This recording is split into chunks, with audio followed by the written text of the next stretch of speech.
السلام علیکم پیارے بچوں، آج ہم سبق حج اور اس کی عالمگیریت کی مشق کا سوال نمبر 2 پڑھیں گے۔ سوال نمبر 2 ہے، سفر حج کے دوران عالم اسلام کے اتحاد کی جو روح نمایاں ہوتی ہے، مثالیں دے کر بیان کریں۔ پیارے بچوں، اس سوال کے بارے میں آج کے سبق میں ہم پڑھیں گے۔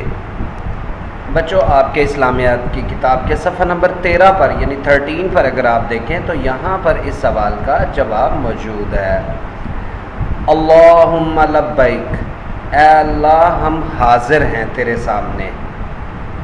پیارے بچوں، اپنے دل میں اس نقشے کا تصور تو کیجئے کہ بے شمار قوموں اور ملکوں کے لوگ ہزاروں راستوں سے ہو کر ایک مرکز کی طرف چلے آ رہے ہیں۔ یعنی یہاں پر یہ بات کہی گئی ہے کہ اپنے دل میں اس بات کو ذرا سوچئے، یہ ذرا نقشہ تو بنائیے اپنے دل میں۔ یعنی ہم سب اس بات کو سوچیں، ذرا اپنے دل میں نقشہ بنائیں کہ کس طرح بے شمار قوموں کے لوگ اور بے شمار ملکوں کے لوگ، جو مختلف قوموں کے لوگ جن کے رہن سہن کا انداز مختلف ہے، ٹھیک ہے، زندگی گزارنے کا طریقہ کار مختلف ہے، وہ مختلف قوموں کے لوگ ہیں اور مختلف ملکوں کے لوگ ہیں، ٹھیک ہے، وہ ہزاروں راستوں سے ہو کر ایک مرکز کی طرف چلے آ رہے ہیں۔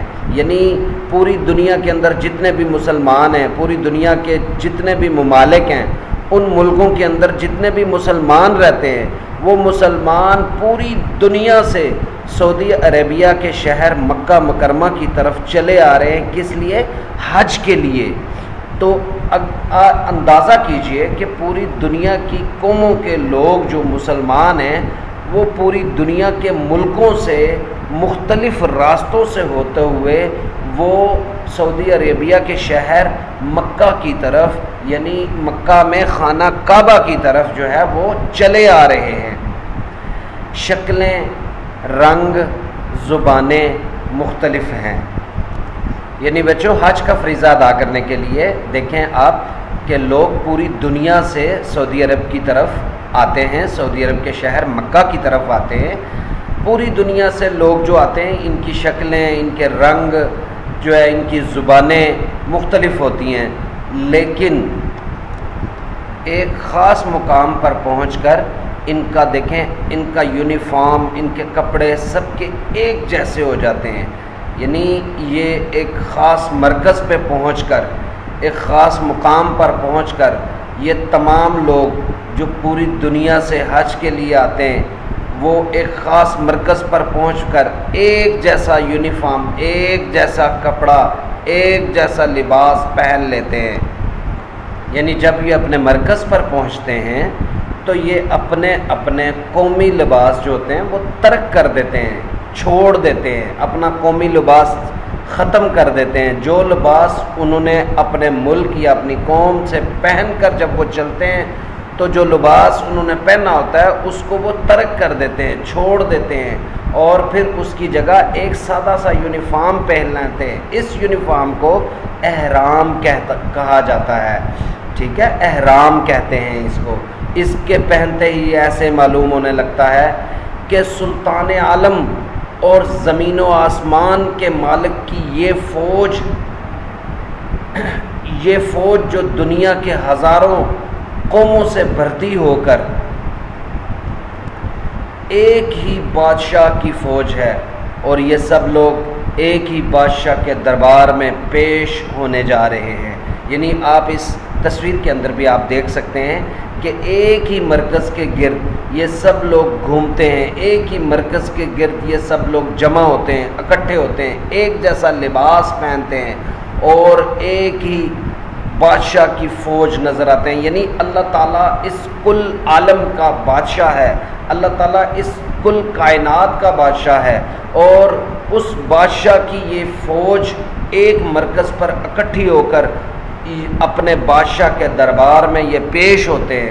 یعنی یہ ایسا تصور ہے، یہ ایسی تصویر ہے، یہ ایسا خیال ہے کہ اگر اس کو سوچا جائے تو یہ ایک دنیا میں سب سے الگ اور سب سے منفرد طریقہ ہے۔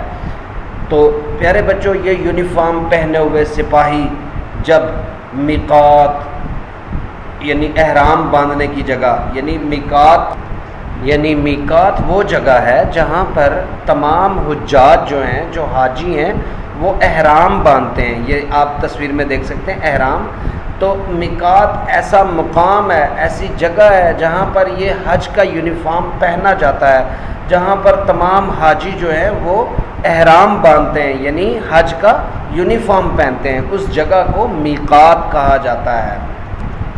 جب میقات سے آگے چلتے ہیں تو ان سب کی زبانوں سے ایک ہی نعرہ بلند ہوتا ہے، یعنی یہ جتنے بھی عازمین حج ہوتے ہیں وہ سب لوگ ایک ہی نعرہ بلند کرتے ہیں، لبیک اللہم لبیک لا شریک لک لبیک ان الحمد والنعمت لک والملک لا شریک لک لبیک. ٹھیک ہے، اس کا ترجمہ ہے لبیک اللہم لبیک، حاضر ہوں اے اللہ میں حاضر ہوں، لا شریک لک لبیک تیرا کوئی شریک نہیں میں حاضر ہوں، ان الحمد والنعمت لک والملک یقیناً تعریف سب تیرے ہی لیے ہے، نعمت سب تیری ہی ہے، ساری بادشاہی تیری ہے، لا شریک لک تیرا کوئی شریک نہیں. یعنی یہ وہ نعرہ ہے جو تمام عازمین حج لگاتے ہیں. تو پیارے بچوں اس سارے تصور کا جو ہمارے سامنے جو سبق آتا ہے وہ یہ ہے کہ ہم سب لوگ اللہ تعالیٰ کی ایک فوج کی طرح حج کے موقع پر اللہ تعالیٰ کے سامنے پیش ہوتے ہیں. خانہ کعبہ اللہ تعالیٰ کا گھر ہے، بیت اللہ ہے، وہاں پر تمام دنیا سے مسلمان جو ہے وہ حج کا فریضہ ادا کرنے کے لیے آتے ہیں. تو اس طرح اس سوال کو آپ اچھی طرح سے یاد کیجیے گا اور جو سوالات آپ سے پوچھے جائیں گے ان کے مناسب جواب منتخب کیجیے گا. یہ سوال پیارے بچوں یہاں سے لے کر آپ یہاں تک اچھی طرح سے یاد کیجیے گا. اللہ حافظ.